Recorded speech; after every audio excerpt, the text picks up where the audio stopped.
penelitian ilmiah. Ini kitabnya cuma satu, udah gitu diragukan lagi keasliannya. Udah gitu ngakunya ilmiah, gidat lo ilmiah. Itu penelitian ilmiah. Ini kitabnya cuma satu, udah gitu diragukan lagi keasliannya. Udah gitu ngakunya ilmiah, gidat lo ilmiah. Assalamualaikum warahmatullahi wabarakatuh. Bismillahirrahmanirrahim. Alhamdulillahirabbil alamin wal aqibatu lil muttaqin wala udwana illa 'alal zalimin. Asyhadu an la ilaha illallah wahdahu la syarika lah al malikul haqqul mubin wa asyhadu anna sayyidana Muhammadan abduhu wa rasuluh al mab'uts rahmatan lil alamin. Allahumma shalli wa sallim wa barik ala nabiyyina Muhammadin wa ala alihi wa sahbihi ajma'in, amma ba'd. Yang kami muliakan, yang kami hormati, yang kami banggakan segenap pemirsa dan pendengar sekalian dimanapun dan kapanpun, dari manapun, semoga senantiasa berbahagia bersama dengan keluarga, diberikan kelebihan, kelimpahan rezeki yang berkah untuk bekal ibadah, diberikan oleh Allah ma'unah, karomah, keluarga yang sakinah, mawaddah, warahmah, dianugerahi oleh Allah pula dzurriyyah yang thayyibah, sholih dan sholihah, hidup yang hasanah fid dunya hatal akhirah.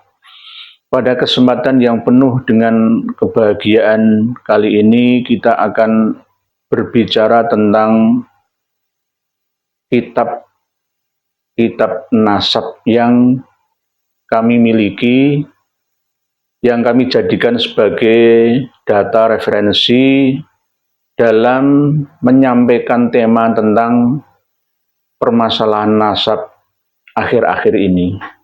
Ada tuduhan dari Kang Mas Muhammad Rizik Syihab yang menuduh kami, katanya hanya dengan modal satu kitab Asy-Syajarah Al-Mubarakah yang diragukan saja sudah berani cuap-cuap ngomong masalah nasab. Lah ini saya buktikan semua. Saya punya 23 macam kitab dalam 25 jilid, mulai dari abad 3 Hijriah sampai abad 14 Hijriah. Selama ini yang disampaikan oleh adik saya Kiai Haji Maduddin Utsman masih berbentuk tulisan. Beliau malah lebih banyak kitabnya daripada saya. Jadi jika saya diadu dengan Kiai Haji Maduddin Utsman, jelas saya kalah. Sebelum bertanding itu saya sudah kalah, karena beliau adalah orang yang alamah. Saya ini masih jauh dari kata-kata alim saja, nggak bisa, belum bisa saya. Saya ini masih rendah, belum sampai alamah. Cuma saya ikut terpanggil dalam rangka dakwah, mumpung saya masih hidup. Jika saya memiliki referensi data, kitab yang saya ketahui tidak saya sampaikan kepada ummah, maka tanggung jawab saya di hadapan Allah, Sang Pencipta, akan lebih berat nantinya. Para pemirsa dan pendengar sekalian, jadi apa yang disampaikan oleh Kang Mas Muhammad Rizik Syihab itu salah. Saya mempunyai 22 kitab dengan 25 jilid. Ada yang 3 jilid, ada yang 2 jilid, ada yang cuma 1 jilid. Dan masih ada 7 lagi kitab. Ini khusus kitab tentang nasab loh ya. Beda dengan kitab-kitab lain, kitab fikih, ya, kitab sejarah yang lain, kitab-kitab tasawuf, ya, kitab-kitab tentang tauhid, ya, atau gabungan antara akidah dan akhlak atau tasawuf. Ya. Enggak. Ini kitab khusus tentang nasab. Jangan menuduh, wah itu terbitan Syiah. Maaf. 80% kitab nasab itu milik Syiah, karena yang nguri-nguri dzurriyyah Nabi itu dari kalangan mereka. Sunni hanya 20%. Dan kitab Syiah yang berhubungan dengan silsilah, ya, yang dikarang oleh nasabah, pakar nasab, itu sifatnya netral. Tidak ada kepentingan yang bertujuan untuk merusak akidah, tidak. Hanya sekedar furu'iyah, syar'iyah. Para pemirsa dan pendengar sekalian rahimakumullah. Di Indonesia ini semuanya sudah pada cerdas semua. Yang kitab abad 10, 11, 12 ini dapat kita jumpai melalui PDF. Saya jujur, sebagian dari kitab-kitab saya ini saya dapatkan dari PDF teman saya yang ada di Timur Tengah. Jadi ada yang berupa cetakan asli dan ada yang berupa PDF dan semuanya dijamin keasliannya. Oleh sebab itu, belajarlah kita tanpa henti. Karena ilmu ini terus berkembang dinamis. Khususnya kawan-kawan dari pesantren ataupun alumni lulusan pesantren-pesantren yang belum pernah mengenal kitab-kitab ini, belum pernah melihat kitab-kitab ini, sebenarnya mempelajari kitab nasab itu mudah. Tidak sesulit belajar kitab fikih dan kitab tasawuf, ataupun belajar falakiyah, ilmu perbintangan. Bahkan lebih sulit belajar ilmu hikmah, yang ada rumus-rumusnya itu, cara membuat azimah, ya, cara mempelajari waktu yang tepat untuk membuat azimah, untuk dzikir, untuk uzlah, dan lain-lain, itu malah justru lebih sulit kitab-kitab hikmah. Kalau kitab nasab ini sebenarnya sudah paten. Hanya sekedar namanya diulang-ulang. Jadi nama Muhammad, nama Ali, nama Abu Bakar, nama Umar, nama Utsman itu bola-balik Ali, Alawi, bin Ali, bin Alawi, bin Fakih, itu bola-balik, ya sama namanya orang Arab itu. Yang paling sulit lah namanya orang Nusantara ini yang paling sulit. Karena wajahnya orang Nusantara ini juga sulit, nggak ada yang sama. Kalau wajahnya orang Arab, orang Eropa, orang Rusia, orang Afrika itu mirip-mirip. Kalau orang Indonesia ini cari yang persis sama itu sulit. Ya, orang Cina, orang Jepang, orang Korea, ya itu mudah dikenali, ya, wajahnya, kulitnya. Tapi kalau orang Nusantara ini memang sulit, misteri, ya, misteri. Para pemirsa dan pendengar sekalian rahimakumullah, kita menyampaikan sesuatu itu ada pertanggungjawaban, baik di hadapan Allah ataupun di hadapan sesama umat manusia dan di hadapan hukum yang ada, hukum negara. Jika tidak ada dasar, hanya sekedar ngomong-ngomong saja, ngomong belakang, sama dengan bohong, dosanya sangat berlipat ganda. Jika semua orang bisa berbicara semaunya, maka rusak sudah tatanan keilmuan yang sudah berjalan nyata di sekitar kita, di zaman kita ini, di Indonesia kita ini. Oleh sebab itu semuanya harus berdasarkan referensi data. Dari 10 kitab ini, mulai dari abad ketiga Hijriah, 4, 5, 6, 7, 8, bahkan 9, ini kalau kita disuruh untuk menemukan nama Ubaidillah itu nggak ada. Ini nggak ada. Kalau ada, saya bilang ada. Kalau nggak ada, saya bilang tidak ada. Dan sudah pernah saya buka-buka dan saya baca mana makalah yang menerangkan tentang Imam Ahmad Al-Abah An-Nafat Al-Ataj yang memiliki anak siapa saja sudah saya sampaikan kemarin. Jadi mulai dari Kitabul Mu'aqqabin, ya, sebelum Imam Ahmad Al-Abah lahir ini sudah ada kitab silsilah nasab yang ada. Di tahun 200-an Hijriyah ini sudah tertulis kitab yang namanya Kitabul Mu'aqqabin min waladil Imam Amiril Mukminin. Kitab paling sepuh. Berikut manuskrip aslinya cantumkan di sini. Sampai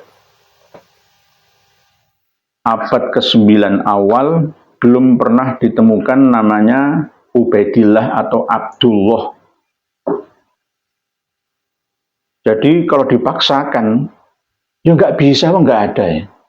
Toh kalau ada di dalam kitab As-Suluk, ya, karangan Imam Al-Jundi yang wafat tahun 732 Hijriah itu masih saya pesan. Saya jujur masih saya pesankan. Tapi untuk file PDF-nya saya sudah punya. Sudah saya pelajari, cuma kitabnya masih saya pesankan. Jadi nggak ada. Jadi bisa dikatakan nasab Alawi yang ada di Indonesia ini dikatakan tidak nyambung. Kalau dikatakan putus itu ya kalau ada. Kalau di abad keempat ini ada, terus abad 5, 6, 7, 8, 9 ini tidak ada, itu namanya putus. Tapi kalau di Tahdhibul Ansab, misalkan di Al-Majdi, ya, di Al-Aswili, Al-Fakhri, ini tidak ada, ya bukan putus namanya. Oh, mulai dari kitab ini sebelum Imam Ahmad Al-Abah lahir, sampai meninggal dunia, nggak pernah ada cerita mempunyai anak yang bernama Ubaidillah atau Abdullah. Hanya ada Muhammad, Abu Ja'far, Ali, dan Husain saja. Begitu juga kitab-kitab yang setelah Umdatut Thalib, ya, ini diteruskan oleh kitab-kitab abad 9, 10, 11, 12, 13, bahkan sampai 14. Didukung dengan kitab-kitab baru, ya, yang saya sertakan untuk pendukung saja sebenarnya, untuk menguatkan saja. Karena apa? Segala sesuatu itu harus ada data pendukung, tidak hanya berdiri sendiri. Semuanya saling terkait, ada keterkaitan. Selama ini yang dipakai hujjah oleh Rabithah Alawiyah adalah Abnaul Imam ini dan Bahrul Ansab. Bahwa Abnaul Imam ini bukan kitab asli. Kitab aslinya Ibnu Toba-Toba, Abdul Mu'ammar Ibnu Toba-Toba itu tidak ada kata Abdullah atau Ubaidillah. Ditambah-tambah sendiri oleh pentahqiqnya yang menyalin, ya, dan mengeditnya, yaitu diedit oleh Ibnu Sodakoh Al-Halabi yang terkenal dengan Imam Al-Warraq pada abad 12 Hijriah, dan Abul Aun Muhammad As-Safarini wafat pada abad ke-12, dan yang terbaru diperbarui lagi, disalin lagi, ditambah lagi oleh Syekh Muhammad Nasr bin Ibrahim Al-Maqdisi abad ke-14. Jadi yang ada tulisan anak dari Imam Ahmad Al-Abah itu justru malah 4. Kalau Rabithah Alawiyah menolak Asy-Syajarah Al-Mubarakah abad 56 karya Imam Fakhrur Razi, ya, ini yang menerangkan tentang Imam Ahmad mempunyai 3 orang anak, Muhammad, Ali, dan Husain. Di Abnaul Imam fi Misra wa Syam lil Hasan wal Husain radhiyallahu anhuma itu menyebutkan bahwa ditambah 1 lagi anaknya Imam Ahmad Al-Abah itu. Jadi bentuknya ada tambahan begini, diagram. Kan tinggal nambahin saja, tinggal nyalin aja, tak seret, tak nambahin nama, tak cetak lagi. Disalin, edit, copy, paste, jadi. Ditambah lagi Muhammad, Abu Ja'far, Ali, Husain, dan Abdullah di sini. Dari mana pentahqiq Abnaul Imam fi Misra wa Syam Al-Hasan wal Husain mendapatkan informasi bahwa anaknya Imam Ahmad Al-Abah itu ada 3? Ya dari ini, Syajarah Al-Mubarakah. Dari mana lagi? Selain Syajarah Al-Mubarakah tidak menyebutkan selain nama Muhammad, Abu Ja'far, Ali, dan Husain pun tidak disebutkan. Jadi dari kitab 10 ini yang menyebutkan Ali dan Husain adalah hanya Asy-Syajarah Al-Mubarakah. Nah, kitab Abnaul Imam ini sebenarnya lebih tua daripada Tahdhibul Ansab. Namun yang aslinya, manuskrip aslinya karya Abdul Mu'ammar Ibnu Toba-Toba, tetapi sudah disalin berulang-ulang. Sama dengan kitab Negara Kertagama yang dicetak pada 556 tahun yang lalu, terus saya salin sekarang. Saya yang menyalinnya pada tahun 2023 ini. Saya tambah-tambahi, keturunan Hayam Wuruk itu ada nama saya. Tinggal jret, berarti saya ini termasuk keturunan Hayam Wuruk. Ini contoh, ini contoh. Kan bisa saja, tergantung kan. Kembali lagi ke Syajar Al-Mubarakah dan Abnaul Imam. Yang diklaim ini sama-sama tuanya. Ya, abad keempat. Asy-Syajar Al-Mubarakah, abad 5 akhir, abad 6. Tapi alasannya Asy-Syajar Al-Mubarakah baru ditemukan 28 tahun yang lalu. Lah kenapa Abnaul Imam sudah ada? Kok katanya 28 tahun yang lalu? Abnaul Imam ini paling muda ditahqiq oleh ulama abad 14. Yakni Muhammad bin Nasr Ibrahim Al-Maqdisi tahun 1350 Hijriah. Yang mentahqiq terakhir kali kitab Abnaul Imam ini. Berarti kan kemungkinan juga sudah mengenal nama selain Muhammad. Muhammad Abu Ja'far, Ali, Husain, dan Abdullah. Jadi Abnaul Imam ada Abdullahnya. Belum Ubaidillah loh ya, Abdullah. Setelah itu dikuatkan lagi oleh Bahrul Ansab yang ditahqiq, yang salin kembali oleh pengarang kitab Ar-Raudul Jali, Syekh Murtadha Az-Zabidi, yang aslinya kitab Bahrul Ansab ini juga tidak ada nama Abdullah. Tidak ada nama Abdullah. Jadi kalau yang merah ini tambahan, salinan tambahan. Kalau yang hitam ini salinan yang lama. Jadi kalau ada merah ini berarti ada tambahan salinan. Mungkin ada informasi terbaru menurut ahli sejarah lalu dimasukkan. Baru pada abad 12 Hijriah oleh Syekh Murtadha Az-Zabidi ditambah lagi ada nama Abdullah. Bukan Ubaidillah loh ya, Abdullah. Jadi Abnaul Imam, Bahrul Ansab, Ar-Raudul Jali, Syekh Murtadha Az-Zabidi ini juga abad 12. Beliau menerangkan panjang lebar tentang keturunan dari Imam Abdullah Wakila Ubaidillah yang mempunyai 3 orang anak, yakni Basri, Alwi, dan Jadid. Atau Bani Jadid, Bani Alawi, Bani Basri, dan Bani Jadid. Ini Ar-Raudul Jali. Ada Ar-Raudul Jali, tapi tidak disepakati oleh pakar nasab. Tidak, hadza mattafaqu alaihi nasabun min aqibi Ahmad bin Isa.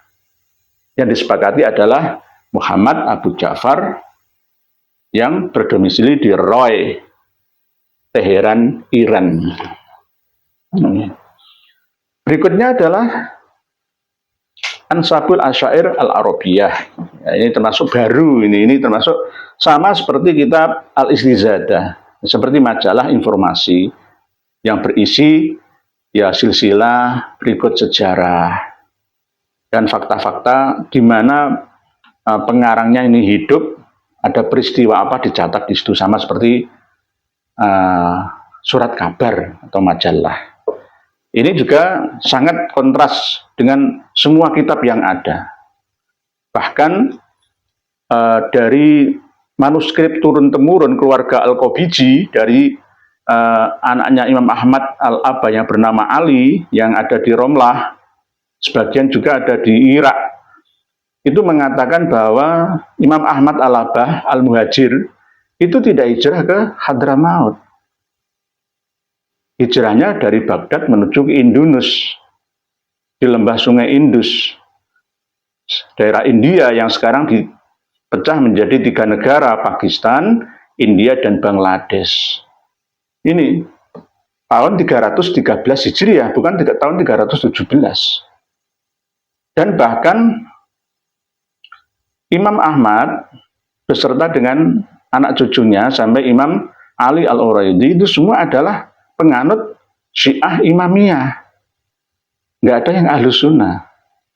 Bahkan makamnya Imam Ahmad Al-Aba itu tidak di Khusaisah, tapi di Najaf, Irak. Nah ini ada di sini. Ini yang selalu ditolak oleh Gus atau Habib Rumel Abbas. Katanya nggak konsisten, katanya mencari kitab yang primer. Kok ini diikutkan? Nah, ini hanya data pendukung, pendukung saja. Berikutnya adalah kitab Tuhfatut Thalib bi ma'rifati man yantasibu ila Abdillah wa Abi Thalib. Ini ada nama Abdullah, itu ada. Masih belum Ubaidillah lah ya. Ini tahun 996 wafatnya Imam Muhammad As-Samarqandi Al-Madani. Tuhfatut Thalib bi ma'rifati man yantasibu ila Abdillah wa Abi Thalib. Sudah pernah saya terangkan, nanti insya Allah akan kita bahas lagi. Ini yang saya jadikan sebagai pegangan bahwa hilangnya nama Ubaidillah atau Abdullah itu selama 650 tahun sejak wafatnya Imam Ahmad Al-Muhajir atau Al-Abah An-Nafat Al-Antaj 345 ditambah 650, ketemunya tak bikin yang genep aja. Sebenarnya sama seperti keterangan yang digunakan oleh Kiai Haji Madudin Usman, ya 651 tahun. Saya ngambil 650-nya saja. 650 tahun tidak ditemukan secara resmi oleh pakar nasab. Sekali lagi, oleh pakar nasab. Kalau pakar sejarah, ada. Mulai abad 8. Imam Al-Jundi dalam As-Suluk fi Tabaqatil Ulama wal Muluk. Ahli sejarah Yaman. Tapi namanya masih belum kuat, masih simpang siur, belum jelas. Dasarnya dari mana? Hanya sekedar merekam peristiwa yang ada. Sama seperti Gubernur Jenderal Inggris Thomas Stamford Raffles ketika menerangkan tentang sejarah Wali Songo. Ya tidak sampai merunut apakah Wali Songo ini nyambung ke Abdul Malik Azmat Khan bin Alwi Amul Fakih atau tidak. Ya nggak sampai ke situ. Raffles itu hanya sekedar pelaku sejarah, ahli sejarah, mu'arrikh, tokoh politik. Jadi tidak sampai merunut, bener apa enggak ini? Kitabnya mana? Apakah Wali Songo ini Ba'alawi atau tidak? Amul Fakih, punya anak yang bernama Abdul Malik yang ada di India. Ya, Amul Fakih ini ya dari Ba'alawi, berarti Wali Songo semua Ba'alawi kecuali Sunan Kalijogo dan Sunan Muria. Nah, ya macam-macam kan. Nah itu bukan urusannya ahli sejarah. Itu urusannya ahli nasab. Dan saya pernah mengatakan bahwa Wali Songo mulai dari Said Maulana Malik Ibrahim, Sunan Ampel, Sunan Giri, Sunan Derajat, Sunan Bonang, Sunan Kudus, Sunan Muria, Sunan Kalijogo, Sunan Gunung Jati, itu tidak ada yang nyambung ke Ba'alawi. Nanti akan saya bukakan Tarikh Al-Bukhari dan Tarikh Hadramaut. Dan Tuhfatul Muhtaj saya punya. Insya Allah kita akan bahas pada sesi yang lain. Masih panjang, ngaji terus kita ini. Tuhfatul Thalib tidak ditemukan nama, baru ada di sini.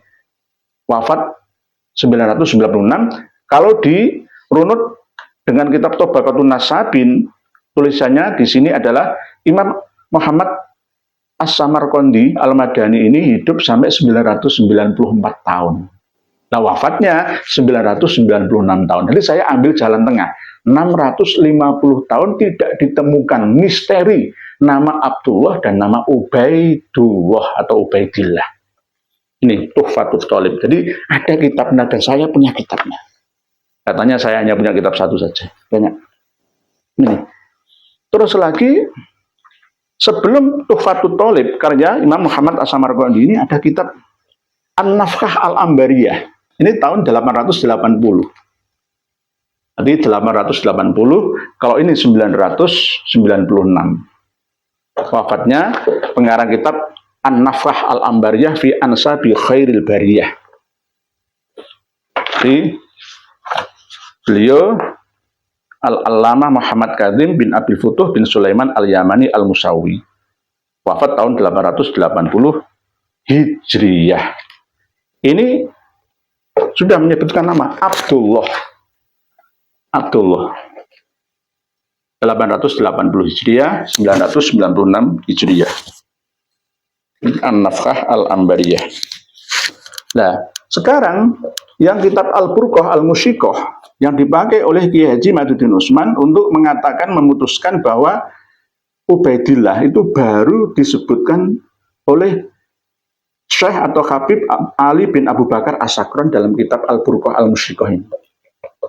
895 Hijriah. Jadi beliau, Kiai Haji Maduddin Usman mengatakan terputus atau tidak ditemukannya nama Ubaidillah itu selama 550 tahun. Kalau saya 650 tahun, kacek 100 tahun, kacek 1 abad. Ini yang dipakai oleh Kiai Haji Maduddin Usman Al-Burqah Al-Musyiqah, dan ini yang saya pakai Tuhfatut Thalib bima'rifati man yantasibu ila Abdillahi wa Abi Thalib tahun 996, atau saya ambil 995-nya saja, tengah-tengah. Ini, di dua kitab ini yang mengatakan dengan nada yang berbeda dan jumlah angka yang berbeda. Kenapa kok saya tidak mengikuti beliau Kiai Haji Maduddin Usman? Karena kitab ini bukan kitab nasab. Habib Ali bin Abu Bakar As-Sakran bukan nasabah. Beliau adalah ulama ahli tasawuf. Beliau rujukannya juga ke kitab As-Suluk, Kitobaqatul Ulama wal Muluk, karya Imam Al-Jundi, dan mengambil pula informasi dari Imam Syekh Ibnu Samurah dan lain-lain. Ini Al-Burqah Al-Musyiqah fi dzikri libasil khirqah al-aniqah. Al-Burqah Al-Musyiqah. Nah, sekarang kitab yang paling dipakai sebagai pegangan oleh Rabithah Alawiyah adalah ini, Syamsud Dhahirah ini. Syamsud Dhahirah ini.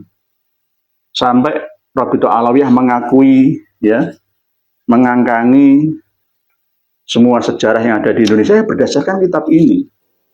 Inilah yang dipakai pegangan oleh pakar nasab yang ada, yang sampai mengotak-atik sejarah yang ada di Indonesia. Ya, setelah itu saya juga Al-Musajjar Al-Mubassat dari Syekh Subhi Ali Id Mesir juga mengatakan sama, bahwa Imam Abdullah atau Ubaidillah itu hanya wakilah. Jadi kalau Kiai Haji Maduddin Usman mengatakan bahwa Abdullah, ya, atau Ubaidillah sebagai datuknya Ba'alawi yang ada di Indonesia dan seluruh dunia itu do'if jiddan, itu sangat lemah karena wakilah. Kila itu jarine, kabar-kabare nggak jelas, namanya kila. Bisa dikatakan do'if ataupun maudhu. Tapi disebutkan karena fakta sejarahnya ada. Al-Musajjar Al-Mubassat. Nah, untuk kitab Al-Istizadah ini sudah pernah kita buka, dan nanti semuanya akan kita buka kembali jika diperlukan. Jadi kita harus memahami, ya, situasi tentang pernasaban ini dengan referensi, tidak dengan emosi. Jadi harus jujur menyampaikan apa adanya. Ada ya ada. Ini ada. Ubaidillah, Abdullah ada. Tapi kebanyakan masih Abdullah. Hanya kitab Al-Burqah Al-Musyiqah saja yang Ubaidillah atau Ubaidullah. Wakilah. Itu tadi. Hanya alasan ketawaduan. Orang tasawuf itu kan, sufi-sufi kan karena tawadu. Nah, ini masih menjadi teka-teki dan misteri bagi saya.